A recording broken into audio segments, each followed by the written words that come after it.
Él aparcó en mi entrada y esperó a mi esposa como si yo no existiera. Ella pasó a mi lado, le tomó la mano y me dijo que volviera adentro. No volví adentro. Fue entonces cuando me quebré y todo cambió. Mi nombre es Conrad Ellison. Tengo 47 años. Soy un jefe de bomberos para el condado de Hargrove y pasé 16 años casado con una mujer que usaba la ausencia de nuestro hijo como un calendario para su aventura. No sabía nada de eso la noche en que todo explotó. Ese viernes de octubre, llegué a casa de un turno de 12 horas oliendo a humo y papeleo. Tenía hambre. Estaba cansado. Lo último que esperaba cuando entré en el camino de entrada era encontrar un Audi negro aparcado a medio camino de mi césped como si perteneciera allí. No reconocí el coche. Me senté en mi camioneta por un momento, con el motor al ralentí, tratando de ubicarlo. Luego, la puerta principal se abrió y Colette salió. Llevaba un vestido que no había visto antes. Borgoña oscuro, ajustado. Tenía el pelo arreglado. Su maquillaje era perfecto y se movía con una energía que no había visto dirigida a mí en años. No me notó de inmediato. Estaba mirando hacia el Audi, sonriendo, ya en otro lugar en su mente. Salí de la camioneta. Se detuvo cuando me vio. Un destello de algo cruzó su rostro. No culpa, no del todo, más bien irritación. Conrad, dijo, llegaste temprano a casa. Son las 6:30, respondí. La misma hora a la que siempre llego a casa. La puerta del conductor del Audi se abrió y un hombre salió. De unos 40 años, bien parecido de una manera ensayada, vestido como si acabara de venir de una cata de vinos. Se paró en el borde de mi camino de entrada con las manos en los bolsillos de su chaqueta como si fuera el dueño del lugar. No se inmutó cuando me vio. Simplemente esperó. ¿Quién es ese?, pregunté, aunque una parte de mí ya sabía que la respuesta no me iba a gustar. Su nombre es Spencer, dijo Colette. Como si eso respondiera algo. Caminé hacia él lentamente, sin correr, sin gritar, simplemente caminando como lo hago cuando reviso un edificio que ya sé que está comprometido. ¿Necesitas irte?, le dije. Tranquilo, directo. Spencer miró a Colette. No a mí. A ella, como si yo fuera un inconveniente menor que estaba esperando que ella manejara. Eso me lo dijo todo. Conrad, detente. Colette se interpuso entre nosotros, lo cual no era lo que esperaba. Pasó directamente a mi lado, caminó directamente hacia Spencer y le tomó la mano. No fue algo sutil, no fue un accidente. Entrelazó sus dedos con los suyos y se volvió para mirarme con una expresión que nunca antes le había visto. Calma, casi desafiante. Vuelve adentro, dijo. 3 palabras. Vuelve adentro. Como si yo fuera un niño al que se envía a su habitación. Como si esta fuera su entrada, su casa, sus reglas. Y yo fuera un invitado que había abusado de su hospitalidad. Algo cambió en mí en ese momento. No rabia. He estado en suficientes emergencias reales para saber que la rabia es inútil. Lo que cambió fue la claridad. La niebla en la que había estado viviendo durante los últimos 2 años. La distancia, las excusas, las noches tarde que ella decía que eran de trabajo. Todo se disipó en unos 4 segundos. No volví adentro. Miré a Spencer. Luego miré a Colette. Luego saqué mi teléfono, abrí mis contactos y llamé a mi abogado, Dale Whitmore, allí mismo en el camino de entrada, mientras ella observaba. Sonó 2 veces. Dale, dije cuando contestó. Soy Conrad. Necesito reunirme contigo a primera hora del lunes. Es hora. La expresión de Colette cambió. Luego, el desafío se deslizó un poco. Terminé la llamada, pasé junto a ambos y entré a mi casa. Cerré la puerta con llave detrás de mí. Luego me senté a la mesa de la cocina, abrí mi laptop y comencé a revisar nuestras cuentas bancarias conjuntas porque yo era un jefe de bomberos y mi trabajo era encontrar lo que estaba a punto de salir mal antes de que se convirtiera en un desastre. Ya estaba harto de llegar tarde a la escena. No dormí esa noche. En realidad, no. Me senté a la mesa de la cocina hasta pasada la medianoche con mi laptop abierta y un bloc de notas a mi lado, revisando cada cuenta conjunta que teníamos. Cuentas de cheques, de ahorro, la línea de crédito sobre el valor líquido de la vivienda. No soy un investigador financiero, pero soy metódico. Eso es lo que me hace bueno en mi trabajo. Documentas todo. Sigues la evidencia y no dejas que lo que quieres que sea verdad se interponga en el camino de lo que realmente es. Lo que realmente era resultó ser feo. Durante los últimos 14 meses, Colette había estado haciendo transferencias regulares de nuestros ahorros conjuntos. Cantidades entre $600 y $1,400, siempre espaciadas de 3 a 4 semanas, nunca números redondos, lo cual era inteligente. Los números redondos llaman la atención. Estas son el tipo de cifras que parecían compras de comestibles o mantenimiento del coche o cualquiera de las 100 cosas en las que una esposa podría gastar dinero sin que su marido lo cuestionara. El total, cuando lo sumé 2 veces para asegurarme, ascendió a poco más de $19,000. Me quedé mirando ese número durante mucho tiempo. Ella no había ido a ningún lado con eso. Al menos no a ningún lugar que yo pudiera ver. No aparecieron grandes compras. Ni cargos de hotel, ni joyas, ni pasajes aéreos, lo que significaba que probablemente estaba yendo a algún lugar en efectivo o a algún lugar con un nombre que yo no reconocería. Anoté cada fecha de transacción, cada cantidad, y lo dejé a un lado. Luego abrí una nueva pestaña del navegador y encontré el buzón de voz de Dale Whitmore después de horas. Le dejé un mensaje exponiendo lo básico, separación, finanzas, custodia, y le pedí que me llamara a primera hora del lunes. Luego hice lo que había estado posponiendo. Llamé a la Academia Riemon. Era tarde, así que le dejé un mensaje al administrador de la escuela, un hombre llamado Paul Greer con el que había hablado quizás 3 veces en total desde que Caden se matriculó. Le pedí que me llamara de vuelta. Dije que era sobre el horario de fin de semana de mi hijo. Me llamó a la mañana siguiente a las 8:15. La conversación comenzó con bastante cortesía. Paul Greer era un hombre cuidadoso, del tipo que elige sus palabras como si estuviera desactivando algo. Pero cuando le pregunté directamente con qué frecuencia habían recogido a Caden los fines de semana durante el último año escolar, la pausa antes de que respondiera duró un poco demasiado. Señor Ellison dijo cuidadosamente. Caden es un estudiante maravilloso. Se ha adaptado. Bueno, eso no fue lo que pregunté, le dije. Otra pausa, luego, en voz baja, su hijo ha permanecido en el campus la mayoría de los fines de semana este año. Hubo varias ocasiones en que solicitó ir a casa, y nos comunicamos con la señora Ellison. Ella indicó que había circunstancias familiares que dificultaban la recogida. Mantuve la voz firme. ¿Cuántos fines de semana? Desde septiembre, estimaría 11 o 12.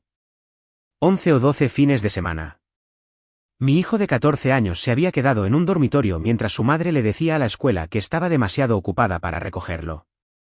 Y yo no lo había sabido porque asumí que ella se estaba encargando. Asumí que ella era su madre. Le di las gracias a Paul Greer, colgué y me senté en silencio en mi camioneta en el camino de entrada durante unos 10 minutos. Luego conduje hasta Riemon, no para sacar a Caden. Todavía no sin un plan, pero porque necesitaba ver a mi hijo. Me registré en la oficina principal y enviaron a alguien a buscarlo a su sala de estudio de los sábados. Esperé en una pequeña sala de reuniones con una mesa redonda y 4 sillas y una ventana que daba a un campo de fútbol. Caden entró y se detuvo cuando me vio. Estaba más alto de lo que recordaba. Los niños hacen eso cuando no los miras lo suficientemente de cerca. Se había cortado el pelo de una manera que no reconocí. Parecía mayor de 14 años y eso me golpeó en un lugar para el que no estaba preparado. Papá, parecía confundido. Luego algo más se movió en su rostro.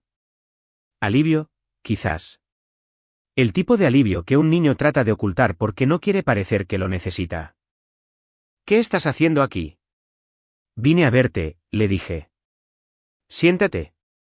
Se sentó. No lancé nada pesado. Era un niño y lo que estaba pasando entre Colette y yo no era asunto suyo. Hablamos durante casi 1 hora sobre la escuela, sobre sus amigos en el dormitorio, sobre un proyecto de historia en el que estaba trabajando, cosas normales.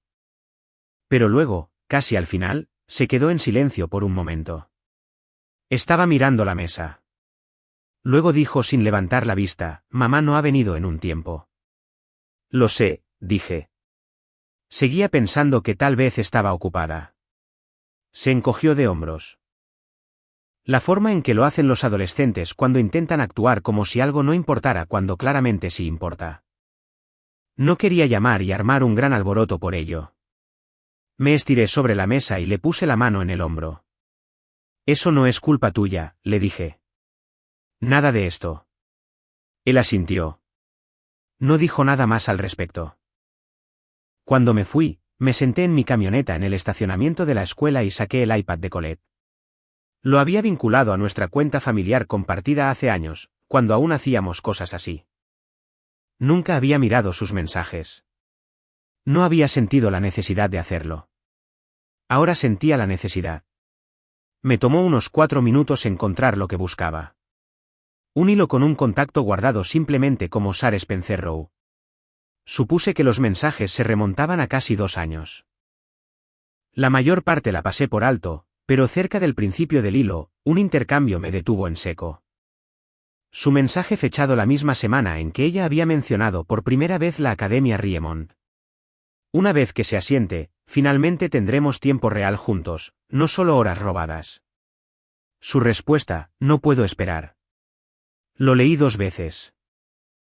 Luego fotografié cada página de ese hilo, cerré la aplicación y puse el iPad boca abajo en el asiento del pasajero. Ella no había puesto a Caden en esa escuela por su futuro.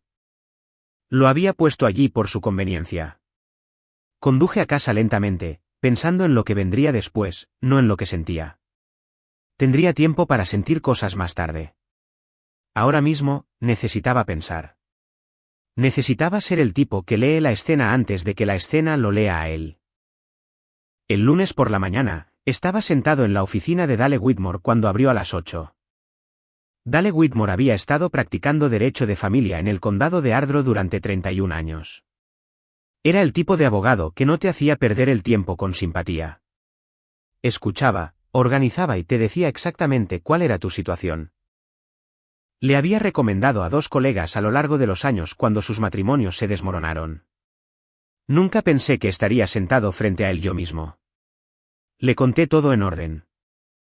La confrontación en el camino de entrada, los registros bancarios, el relato del administrador de la escuela sobre los fines de semana perdidos de Cadence, los mensajes que fotografié en el iPad de Colette. Dale tomó notas sin interrumpir, lo cual fue una de las cosas que aprecié de él. Cuando terminé, dejó su bolígrafo y cruzó las manos sobre el escritorio. Las transferencias financieras son significativas, dijo. 14 meses, patrón consistente, sin gastos correspondientes. Eso será relevante en la discusión de división de activos. Los registros escolares son potencialmente aún más valiosos para la custodia. Ahí es donde quiero enfocarme, le dije. Cadence se queda conmigo. Dale asintió lentamente. Necesitaremos la documentación de la escuela. La solicitaré formalmente esta semana. Mientras tanto, no te mudes de la casa. No hagas grandes movimientos financieros. Y no la confrontes sobre el iPad. Déjale creer que no lo tienes. Le dije que entendía. Luego conduje directamente de su oficina a la Academia Riemont. Esta vez no había llamado con antelación. Entré en el estacionamiento de visitantes, entré en la oficina principal, firmé el registro y les pedí que sacaran a Caden de su clase de la mañana. Holgreer en persona salió a mi encuentro en el pasillo. Tuve la impresión de que Doris ya le había informado sobre mi llamada del fin de semana. Señor Ellison, dijo, extendiéndome la mano. Esperaba que viniera. Aprecio su honestidad por teléfono, le dije. Me gustaría llevar a mi hijo a casa por unos días, si está permitido.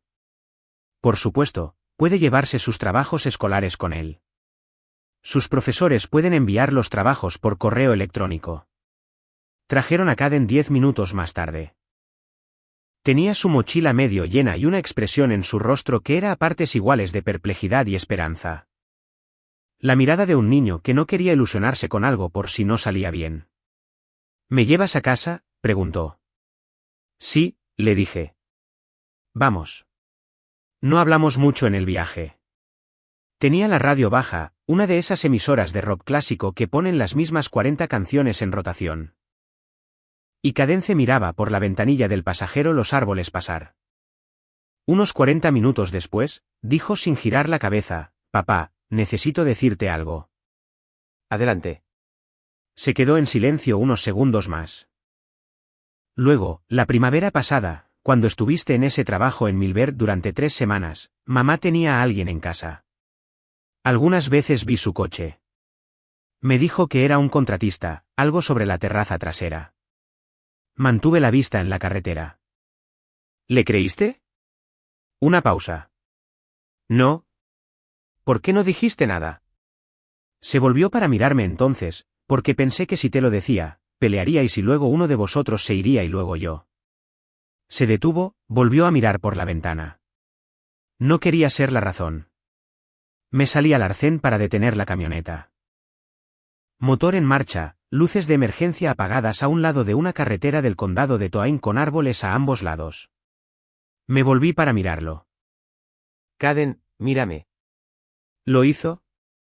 «Nada de esto es tu culpa. Ni una sola pieza». «¿Me oyes?» Asintió. Su mandíbula estaba tensa, como la tienen los adolescentes cuando intentan no mostrar algo. «Y tú nunca eres la razón por la que los adultos toman las decisiones que toman. Así no funciona». Asintió de nuevo, más lentamente esta vez. Luego dijo en voz baja: «Papá, ¿nos quería o simplemente estaba esperando algo mejor?» Esa pregunta se quedó en la cabina de la camioneta como una piedra. No tenía una respuesta fácil y no iba a insultarlo con una. «Creo que nos amó al principio», dije finalmente, y luego se perdió en algún momento del camino. «Eso es culpa suya, no tuya». No dijo nada después de eso. Pero cuando volví a la carretera, se estiró y subió un poco el volumen de la radio. Eso fue suficiente. De vuelta en casa, Colette se había ido. Su coche no estaba en el camino de entrada, lo cual me pareció bien. Acomodé a Cadence en su habitación, pedí pizza para cenar y pasé la noche viendo viejas películas de acción con mi hijo en el sofá. Cosas normales, cosas que debería haber tenido más. Después de que se fue a la cama, me senté a la mesa de la cocina y llamé a Kurt Dorsey. Kurt había sido mi mejor amigo desde que éramos ambos novatos en el departamento de bomberos del condado, cuando ninguno de los dos sabía lo que estábamos haciendo. Se había jubilado hace 2 años. Mala rodilla, se mudó a un lugar en el lago Kellerman. Contestó al tercer timbrazo y pude oír la televisión de fondo. «Suenas como si algo estuviera en llamas», dijo. «En cierto modo», le dije. Le di la versión corta. Escuchó sin interrumpir, lo cual no era típico de Kurt. Solía ser un hablador. Cuando terminé, dijo: «Conrad, voy a decir algo y necesito que lo escuches directamente». «Adelante». Vi a Spencer Rowe en la fiesta del 4 de julio en los Henderson el verano pasado. Él y K estuvieron hablando el tiempo suficiente para que me diera cuenta. No dije nada porque no quería equivocarme. Debí haber dicho algo. Miré al techo. «Sí, debiste haberlo hecho». «Lo sé». Una pausa. «¿Qué necesitas de mí ahora mismo?» «Nada, pero puede que necesite un testigo de carácter más adelante».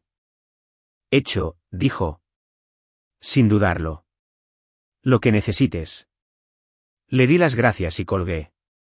Luego revisé a Caden una vez más. Estaba dormido, un brazo colgando del lado de la cama, como siempre había dormido desde que era pequeño. Me quedé en el umbral por un momento. Había guardado ese secreto durante la mayor parte del año, él solo, tratando de proteger a la familia. 14 años. Cerré su puerta en silencio y volví al trabajo. 2 días después de que Caden llegara a casa, Colette regresó.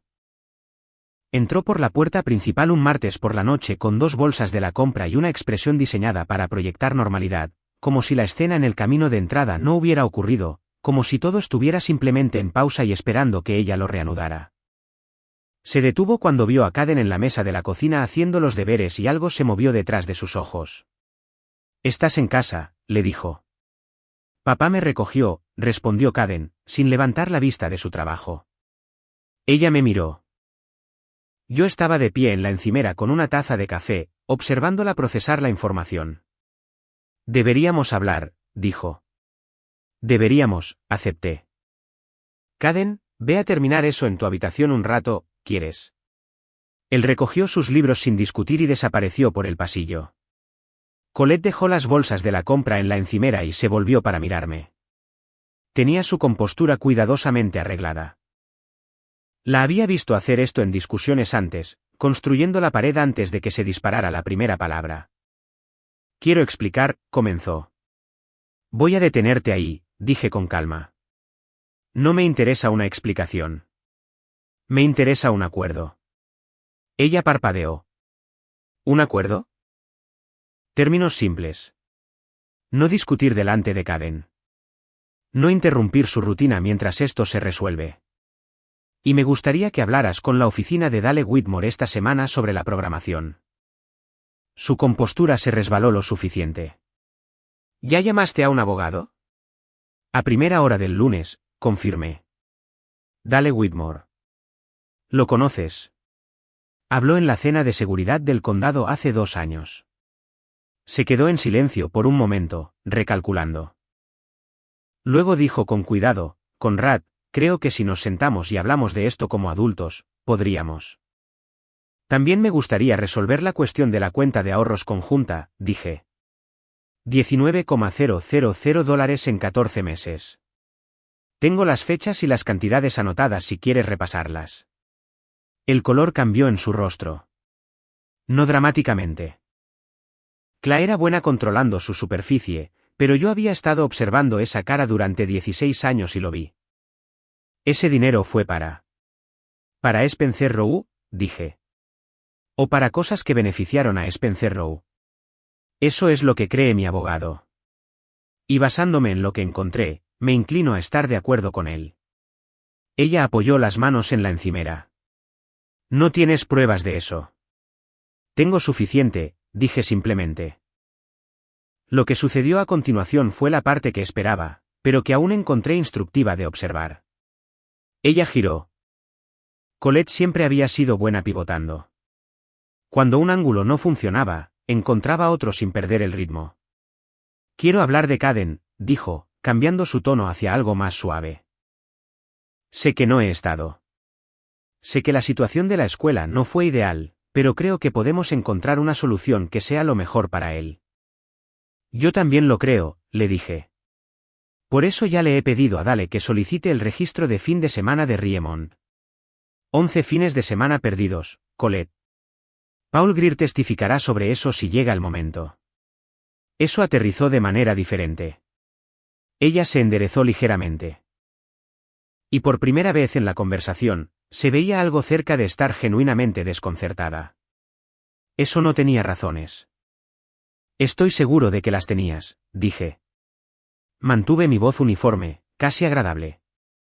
Puedes compartir esas razones con el mediador. Ella me miró fijamente durante un largo momento. Pude verla procesando. Cuánto sabía, cuánto podría estar fanfarroneando, cuál debería ser su próximo movimiento. Esta era la versión de Colette que había subestimado durante demasiado tiempo. Aguda, estratégica, siempre 3 pasos por delante. La diferencia ahora era que yo también iba por delante. Me gustaría que te quedaras en la habitación de invitados por ahora, dije, hasta que tengamos algo formal establecido. Creo que es mejor para Caden que uno de nosotros se mude. Ella recogió su bolso de la encimera. Necesito hacer una llamada. Por supuesto, dije. Subió las escaleras. Escuché que la puerta de su dormitorio se cerraba. Nuestro dormitorio, supongo, hasta que ya no lo fuera. Luego escuché su voz a través del techo, baja y tensa, lo que significaba que estaba llamando a su abogada. Su abogada era una mujer llamada Kristen Farlow. Lo que Colette aún no sabía, lo que saldría a la luz en el primer intercambio formal entre abogados, era que Kristen Farlow había sabido de la aventura. Ella había proporcionado a Colette una coartada en al menos 2 ocasiones documentadas, diciendo a amigos comunes que Colette había estado con ella en las noches en que en realidad había estado con Spencer. Eso era un conflicto de intereses. Dale ya lo había identificado. Estaba esperando el momento adecuado para sacarlo a la luz. Volví a llenarme el café, llamé a la puerta de Caden y le pregunté si quería ver algo después de la cena. Él sí. Vimos 2 episodios de un viejo programa de supervivencia que le había gustado, y se quedó dormido en el sofá antes de que terminara el segundo. Apagué la televisión y me senté en silencio. La trampa estaba puesta. Colette había caído en ella, y yo no había levantado la voz ni una sola vez. Kurt Dorsey llegó de Kellerman Lake un jueves por la tarde. Se presentó sin previo aviso, lo cual era típico de él. Kurt operaba según su propio horario y lo había hecho desde que lo conocía.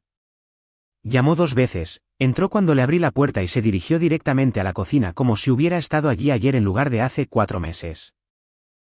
¿Tienes café de verdad?, preguntó, abriendo el armario encima de la cafetera. Segundo estante, dije. Encontró la bolsa, midió a ojo y puso la cafetera sin que se lo pidieran. Me senté a la mesa. Había algo casi estabilizador en la normalidad de todo aquello.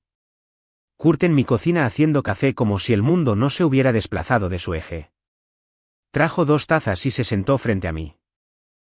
Cuéntame cómo van las cosas. Se lo expliqué. Dale Whitmore estaba actuando sobre los registros financieros. La documentación de la escuela ya estaba. Kristen Farjo, la abogada de Colette, había sido formalmente señalada por el conflicto de intereses, y Dale esperaba que se retirara del caso en una semana. Colette estaba durmiendo en la habitación de invitados y moviéndose por la casa como si estuviera esperando algo, aunque yo no estaba seguro de lo que pensaba que venía. Kurt escuchó todo, girando su taza lentamente sobre la mesa. Cuando terminé, dijo, te estás manteniendo mejor de lo que esperaba. No tengo el lujo de derrumbarme, le dije. Caden está aquí. Él asintió. ¿Cómo está? Mejor de lo que debería, le dije. Es un chico fuerte. Más fuerte de lo que le di crédito. Kurt se quedó en silencio por un momento. Luego dijo lo que yo sabía que había estado guardando desde que hablamos por teléfono. Conrad, me preguntaste por qué no te dije lo de Ro en la fiesta de los Henderson. He estado pensando en eso y me he estado diciendo a mí mismo que no dije nada porque no estaba seguro. Pero esa no es toda la verdad. Dejó su taza. La verdad completa es que pensé que eras feliz, que las cosas iban bien y no quería ser yo quien lo estropeara basándome en una corazonada. Eso fue egoísta de mi parte. Fue más fácil para mí quedarme callado. Lo miré a través de la mesa. Kurt no era un hombre que admitiera las cosas fácilmente. Había pasado 30 años en el servicio de bomberos, lo que no precisamente cultiva la flexibilidad emocional. Esto le costó algo. Te entiendo, le dije. Y no voy a fingir que no estoy enojado por ello, pero estás aquí ahora. Eso cuenta para algo. Soltó un largo suspiro. ¿Qué necesitas de mí? Puede que necesite que hables de lo que has visto en esta casa. Como amigo, como alguien que nos ha conocido a ambos.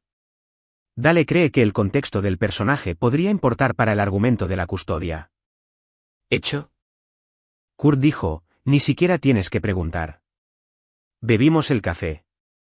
Se quedó 2 horas y hablamos de otras cosas la mayor parte del tiempo. Su propiedad tardía, una situación de incendios forestales en el oeste que había estado siguiendo en las noticias. El interés decadente en la ingeniería que había surgido en la cena la noche anterior. Conversación normal, el tipo que no había tenido en más tiempo del que me di cuenta. Después de que se fue, me quedé con lo que había dicho sobre no querer estropear las cosas. Lo entendí, aunque me frustró. La gente no quiere ser el mensajero. Nadie quiere llevar eso a una amistad y ver cómo aterriza. Pero también me hizo pensar en la pregunta que Caden había hecho en la camioneta. Si ella nos había amado o si solo había estado esperando algo mejor. No tenía una respuesta clara. Lo que tenía era una imagen más clara de cuánto tiempo las cosas habían estado rotas sin que yo lo viera. Un hombre que se había presentado en las fiestas del 4 de julio. Un patrón de transferencias que se remontaba a 14 meses. Fines de semana en los que mi hijo se quedaba en un dormitorio porque su madre tenía cosas mejores que hacer. En algún momento de esa noche, bajó las escaleras.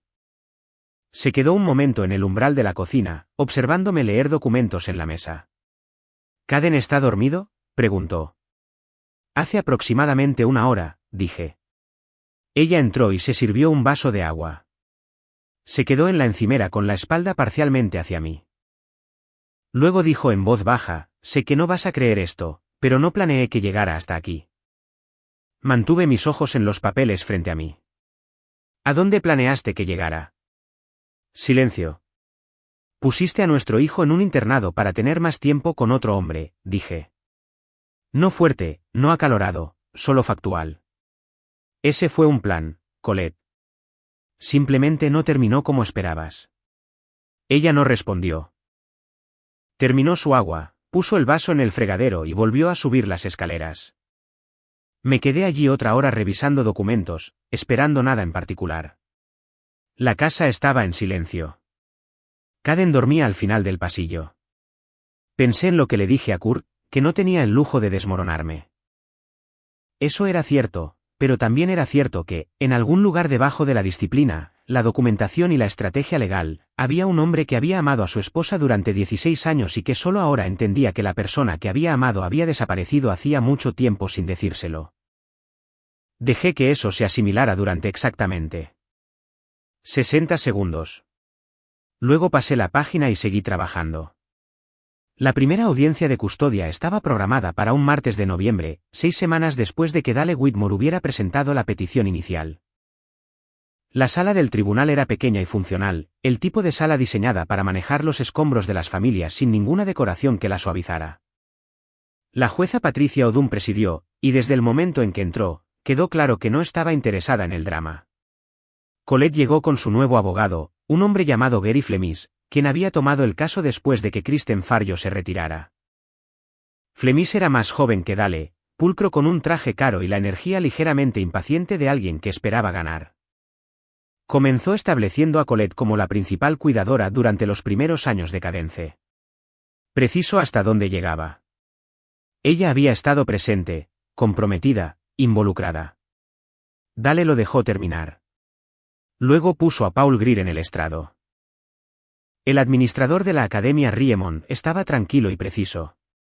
Trajo registros impresos, el registro oficial de fin de semana de la escuela, entradas con sellos de tiempo para cada solicitud y cancelación desde el comienzo del año escolar. Confirmó que Caden había sido dejado en el campus 11 de los 14 fines de semana disponibles desde septiembre. Confirmó que en múltiples ocasiones, Caden había preguntado si su madre había llamado. Confirmó que las respuestas de la señora Ellison a las comunicaciones de la escuela habían citado circunstancias familiares no especificadas. Flemis interrogó de manera eficiente, tratando de establecer que los fines de semana perdidos eran aislados y no indicativos de un patrón. Paul Greer respondió a cada pregunta de la misma manera, refiriéndose al registro impreso. Los números no editorializan. Luego, Dale me llamó. He estado en suficientes procedimientos oficiales en mi carrera, investigaciones de incendios, audiencias de responsabilidad, casos de aplicación de códigos, para saber cómo sentarse en el asiento de un testigo. Respondes lo que se te pregunta. No te ofreces. Mantienes la compostura. Dale me guió a través de la secuencia de eventos. La confrontación en el camino de entrada, la llamada a Riemont, el descubrimiento de las transferencias financieras, la visita para recuperar a Caden, la conversación con mi hijo en la camioneta. Respondí en lenguaje sencillo. De la forma en que redactaría un informe de incidente. Cuando Flemis tomó el relevo, intentó un ángulo diferente. Señor Ellison, dijo, no es cierto que su horario de trabajo como jefe de bomberos del condado frecuentemente lo aleja de casa por horas prolongadas. Mi horario es consistente y predecible, le dije. He estado en casa a más tardar a las 7 la mayoría de las noches durante los últimos 11 años. Los registros escolares de mi hijo no reflejan ausencias, problemas disciplinarios y una participación parental constante de mi parte. Y sin embargo, usted eligió matricularlo en un internado. Mi esposa eligió matricularlo en un internado, le dije. Tenía reservas. Cedí ante ella. No cometeré ese error de nuevo. Flemis hizo una pausa. Había esperado una actitud defensiva o una evasión. Yo no le di ninguna de las dos. La jueza Odum hizo algunas preguntas directamente sobre la situación de vivienda actual de Caden, sobre su rendimiento académico, sobre si había expresado alguna preferencia. Dale ya había presentado una breve declaración de un consejero familiar que se había reunido con Caden 2 veces en las últimas 2 semanas. La declaración señalaba que Caden había expresado una clara preferencia por quedarse con su padre y el deseo de trasladarse a una escuela local. La jueza no dictaminó ese día. Raramente lo hacía en las primeras audiencias, pero ordenó una revisión formal del defensor del menor y solicitó documentación adicional de la escuela. En el pasillo después, Dale fue medido pero directo. Eso fue bien. Greer fue sólido. Tu testimonio fue limpio. Flemis no consiguió nada. ¿Y Colette?, pregunté. Ella tendrá su turno para testificar en la próxima audiencia. Flemis la preparará. Hizo una pausa. También hay algo que debes saber. La presentación financiera, la demanda por disipación de activos, ha sido tomada por el Departamento de Cumplimiento de su empleador.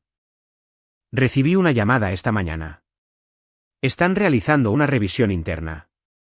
Ya esperaba esto eventualmente. ¿Cómo nos afecta eso? No cambia nuestro caso, dijo Dale, pero cambia su posición considerablemente. Una revisión de mala conducta financiera en su lugar de trabajo, combinada con la situación de la custodia, va a ejercer una presión significativa sobre ella para que llegue a un acuerdo en lugar de seguir litigando. Asentí. Salimos al frío aire de noviembre y me quedé en los escalones del juzgado por un momento.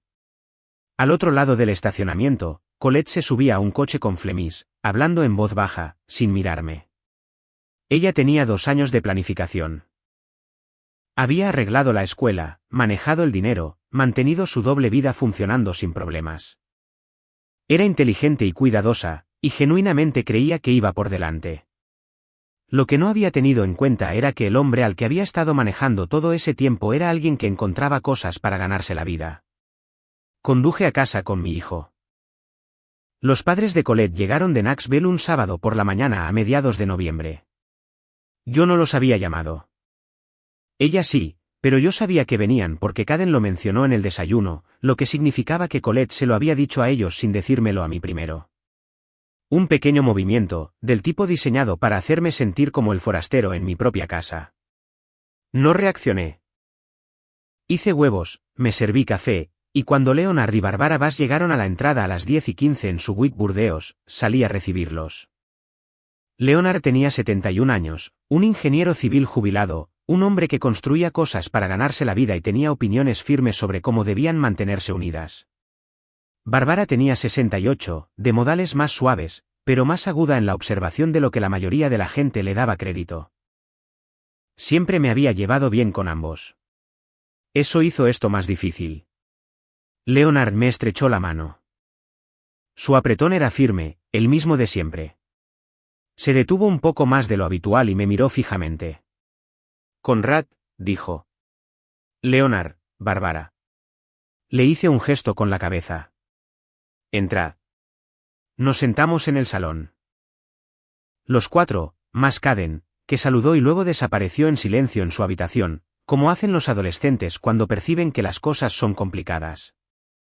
Colette se sentó en el extremo más alejado del sofá. Yo me senté en el sillón. Leonard y Barbara tomaron los 2 asientos frente a nosotros como si estuvieran arbitrando algo. Nadie dijo nada por un momento. Luego Leonard se inclinó hacia adelante con los codos en las rodillas. Conrad, dijo. Me gustaría escuchar lo que pasó directamente de ti. Colette empezó a hablar. Leonard levantó una mano sin mirarla. Le pregunté a Conrad. Le di los hechos. No todos. Omití los detalles financieros y los procedimientos legales porque eso no era asunto suyo. Pero le conté sobre el camino de entrada, sobre lo que había descubierto sobre Caden y los fines de semana perdidos, sobre cómo estaban las cosas entre Colette y yo. Mantuve la voz uniforme. No estaba allí para procesar a su hija delante de ellos. Cuando terminé, Leonard se recostó. Miró a Colette. ¿Es preciso lo que dijo? Ella se quedó en silencio por un momento. Es complicado. No pregunté si era complicado, dijo Leonard. Pregunté si era preciso. Otro silencio. Luego Colette dijo en voz baja, en líneas generales. Sí. Bárbara no había dicho ni una palabra todavía. Me estaba observando con una expresión que no podía descifrar del todo. No hostil, no compasiva, simplemente asimilando todo. Leonard exhaló lentamente. No vamos a tomar partido en esto, dijo. Ambos son adultos. Lo que sea que haya pasado entre ustedes es cosa suya de resolver. Hizo una pausa. Pero quiero decir algo, y lo digo delante de ambos para que no haya confusión después. Me miró. Has sido un buen yerno, Conrad. Y por lo que puedo ver, estás siendo un buen padre ahora mismo. Respeto eso. Luego miró a su hija. No le dijo nada por un momento. Simplemente miró. Lo que sea que pasara entre ellos en ese silencio, yo no fui parte de ello. Luego se levantó, le hizo una señal a Bárbara y dijo que les gustaría ver a Caden antes de ir al hotel. Se quedaron 2 horas. Les di espacio con Caden, aproveché el tiempo para revisar papeleo en la cocina. Cuando se fueron, Bárbara se detuvo en la puerta principal y me puso brevemente la mano en el brazo. Cuida a ese chico, dijo. Ese es el plan, le dije. Esa noche, después de que la casa se quedó en silencio, Colette llamó al marco de la puerta de la cocina. Se quedó allí con los brazos cruzados. Mi padre te respeta, dijo. No había amargura en ello, solo un reconocimiento plano. Leonard es directo, dije. Siempre lo ha sido.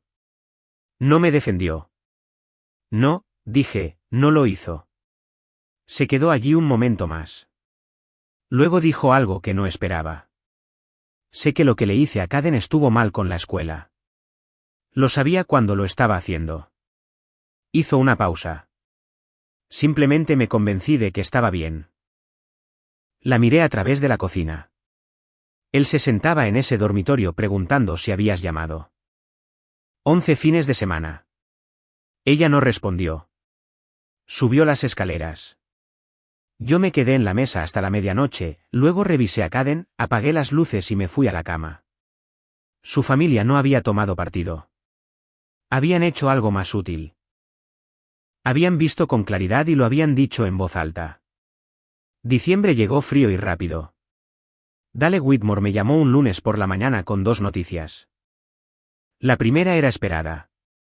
Kristen Farrio se había retirado formalmente del caso de Colette tras la determinación de conflicto de intereses. Gary Flemis estaba ahora manejando todo, lo que significaba que Colette había perdido su ventaja interna.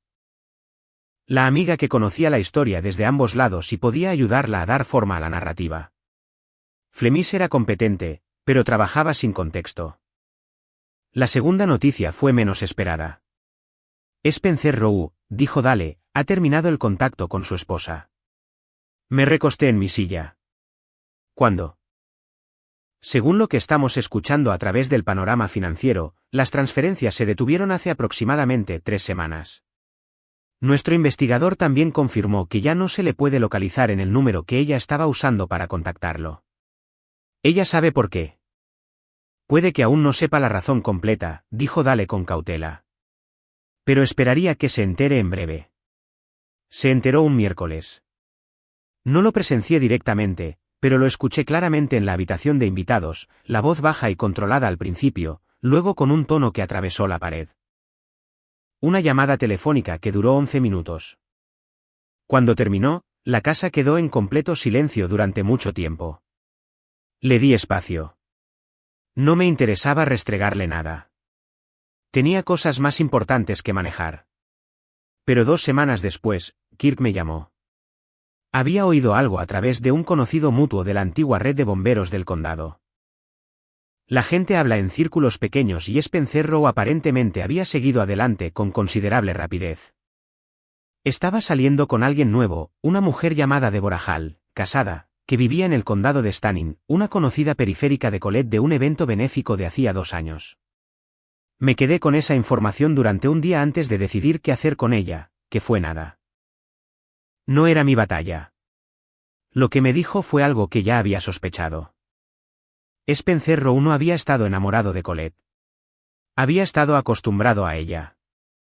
Y cuando el hábito se volvió inconveniente, encontró uno nuevo. Colette se enteró de Deborah Hall por su cuenta a través de los mismos canales sociales que finalmente lo llevan todo. Yo estaba en el garaje cambiándole el aceite a mi camioneta cuando ella apareció en el umbral. Se quedó allí por un momento sin hablar. ¿Lo sabías?, preguntó finalmente. Sobre la nueva mujer. Levanté la vista. Oí algo hace unas 2 semanas. ¿Y no me lo dijiste? Colette, dije con cuidado. Hace tiempo que no eres mi responsabilidad. Ella asimiló eso. Es alguien que conozco. Lo sé, dije. Se quedó allí un momento más. Esperaba ir hacia él, hacia mí, hacia la situación. Lo que vino en cambio fue algo más silencioso y más difícil de ver. No era exactamente pena, más bien la humillación específica de darte cuenta de que desmantelaste algo real por algo que nunca iba a durar. Él no valía la pena, dijo. Más para sí misma que para mí. No respondí a eso. Volví al filtro de aceite. Ella se fue del umbral. Terminé el trabajo, me limpié las manos y me quedé allí en el frío garaje por un momento pensando en 16 años. Los primeros, cuando las cosas habían sido buenas. Los intermedios, cuando había estado demasiado ocupado para notar la lenta deriva. Los últimos 2, cuando había estado ciego a algo que estaba justo delante de mí. Nada de eso cambió lo que tenía que hacer ahora. La evaluación de Dale fue que la posición negociadora de Colette se había debilitado significativamente. La revisión de mala conducta financiera en su lugar de trabajo se había expandido, lo que significaba que estaba bajo presión de 2 direcciones simultáneamente. Él esperaba que ella se moviera hacia un acuerdo antes de la próxima fecha de la corte. Ella lo hizo. Su abogado contactó la oficina de Dale un jueves por la tarde y solicitó una conferencia de conciliación. Le dije a Dale que la organizara. No iba a pelear por pelear, pero iba a salir de esa conferencia con mi hijo, mis finanzas intactas y mi vida orientada en una dirección que yo había elegido. Spencer Rowe se había alejado primero. Eso fue lo mejor que había hecho por mí, incluso si lo había hecho enteramente por sí mismo. El acuerdo se concretó la segunda semana de enero. Dale había pronosticado que Colette se movería rápidamente una vez que la revisión en el lugar de trabajo se expandiera, y tenía razón. La investigación de mala conducta financiera en su empresa no le había costado el puesto. Todavía no. Pero le había costado influencia, credibilidad y cualquier apetito restante por una prolongada batalla judicial. Ella se quedó con el coche, su cuenta de jubilación y una parte de los ahorros conjuntos. Yo me quedé con la casa, la custodia principal de Caden y la devolución de $14,200 de las transferencias disputadas. El resto se consideró demasiado difícil de rastrear sin una auditoría forense formal que nos habría costado a ambos más de lo que valía. Dale lo calificó como un resultado sólido. Yo lo llamé la línea de partida. Colette se mudó un sábado. Ella tuvo ayuda. 2 mujeres que no reconocí y un camión de alquiler. Llevé a Kate a la ferretería esa mañana, luego a almorzar, luego a una tienda de artículos deportivos donde había estado mirando una chaqueta en particular durante 2 meses. Llegamos a casa a primera hora de la tarde a una casa que se sentía diferente, más ligera de alguna manera, como si un sistema de presión finalmente hubiera pasado. Cadence se quedó en el pasillo principal y miró a su alrededor. No dijo nada por un momento. Luego dijo, siempre seremos solo nosotros por un tiempo. Le dije eso. Está bien. Lo pensó seriamente, como consideraba la mayoría de las cosas. Sí, dijo. Creo que sí. Pasamos el resto del día reorganizando. Él ganó su escritorio junto a la ventana en lugar de contra la pared. Movimos una estantería de una habitación de invitados a la suya. Pedí pizza por tercera vez ese mes y la comimos de pie en la encimera de la cocina. Hablamos de si quería terminar el semestre en Riemon o trasladarse a Franklin en febrero. Él eligió Franklin Ike. El papeleo de inscripción tomó una semana. Su primer día fue un lunes a mediados de febrero. Y lo llevé yo mismo, cosa que no hacía desde que tenía 10 años. Estaba callado en el camino. Nervioso, aunque no lo diría. Me detuve en la entrada principal y él agarró su mochila. «¿Vas a estar bien?», le dije. Me dio el medio asentimiento que significaba que sabía que tenía razón, pero aún no estaba listo para admitirlo, y se bajó. Lo vi caminar por las puertas principales sin mirar atrás. Eso fue algo bueno. Significaba que estaba avanzando. Kirk vino esa tarde con un paquete de 6 cervezas y nos sentamos en el porche trasero, aunque hacía el suficiente frío como para que se nos viera el aliento. Me preguntó qué se sentía tener la casa para nosotros solos. Más tranquila, le dije, pero el tipo de tranquilidad adecuada. Él asintió y abrió su botella. Hiciste lo correcto por ese niño, Conrad.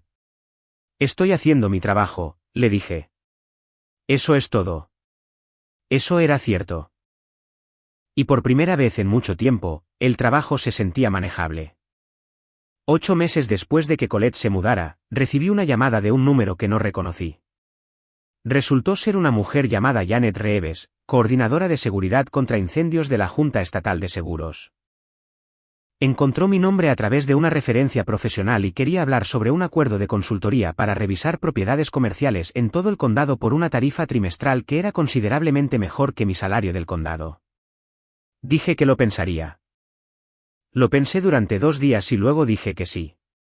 No fue un cambio drástico, pero fue mío. Algo que construí sin la opinión o interferencia de nadie más, a partir de una referencia que llegó porque era bueno en lo que hacía. Caden estaba prosperando en Franklin Ike en primavera. Se unió al club de ingeniería, hizo 2 amigos que conocí en persona, y empezó a hablar de la universidad con una especificidad que me decía que estaba pensando seriamente en su futuro por primera vez. Sus calificaciones habían subido. Dormía en su propia cama, en su propia habitación todas las noches y bajaba por la mañana y se hacía el desayuno como una persona que pertenecía al lugar donde estaba. La revisión laboral de Colette concluyó en marzo. No fue despedida, pero fue formalmente reprendida y trasladada a un puesto no supervisor. Escuché esto a través de Kurt, quien lo escuchó a través de un contacto mutuo. No pedí detalles. Cualesquiera que fueran las consecuencias que enfrentara, eran entre ella y las decisiones que había tomado. Spencer Rose seguía viendo a Deborah Hall por lo poco que se filtraba a través de la red de Kurt. Si esa situación se mantendría, no tenía opinión al respecto. Ya tenía suficiente con lo que lidiar sin seguir la órbita de un hombre que nunca había valido mi atención en primer lugar. Colette y yo interactuábamos solo cuando Caden estaba involucrado. Eventos escolares, el ocasional traspaso. Era civilizado, a veces casi cómodo, de la forma en que las cosas se vuelven cómodas cuando la lucha ha terminado y ambos han aceptado el paisaje. Una tarde de finales de septiembre, estaba sentado en el porche trasero después de cenar, escuchando cómo el vecindario se sumía en el silencio, cuando Caden salió y se sentó en la otra silla. Tenía el teléfono en la mano pero no lo miraba, simplemente estaba sentado. Después de un rato, dijo, he estado pensando en lo que me dijiste en la camioneta ese día que me recogiste. ¿Qué parte?, pregunté. Que nada de eso fue mi culpa. Hizo una pausa. Creo que ahora sí lo creo. Lo miré. Tenía casi 15 años. Y se parecía a sí mismo. No a la versión cuidadosa y reservada que había llegado a casa de Riemon, sino a la versión real, la que había estado esperando debajo todo ese tiempo. Bien, le dije. Ahí es donde pertenece. Nos sentamos allí hasta que la luz se fue. Pensé en la noche de octubre en que llegué a casa y encontré un Audi negro en mi camino de entrada y una esposa que me dijo que volviera adentro. Pensé en la elección que había hecho en ese momento. No luchar, no derrumbarme, sino dar un paso atrás, hacer un inventario y hacer el trabajo que había que hacer. Había pasado 19 años leyendo escenas, leyendo lo que no encajaba, encontrando lo que estaba a punto de salir mal, llegando allí antes de que se hiciera el daño. Había llegado tarde a pero había llegado. Y sentado en ese porche con mi hijo a mi lado, viendo la última luz abandonar el cielo, supe con certeza que lo que rescaté de los escombros era lo único que siempre había importado de verdad.